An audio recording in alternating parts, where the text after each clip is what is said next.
নমস্কার দাদা। আসসালামু আলাইকুম। ফিজিক্যাল ট্যাঙ্কির ব্যাপারে আপনার কি অভিজ্ঞতা একটু আপনার যদি শেয়ার করতে পারেন।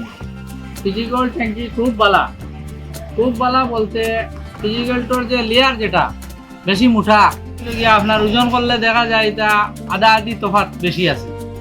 এরপরে কাস্টমারে নিলে আর কোনো কৈফত থাকে না, এটার কোনো কৈফত থাকে না, কাস্টমারের লাগি খুবই বালা।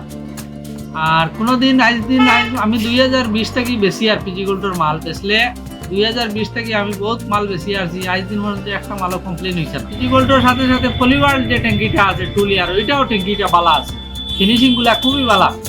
অন্যান্য ট্যাঙ্কিতে গিয়া পলিওয়ার্ল্ডর ট্যাঙ্কি হোক আর ফিজিক্যালটোর ট্যাঙ্কি হোক, ফিনিশিংটা খুবই বালা, গ্লেজটা খুব বালা, ভিতরের লেয়ারও বালা, বাইরের লেয়ারটাও বালা। এটা হইয়া আমি আমার মাত্রা শেষ করলাম।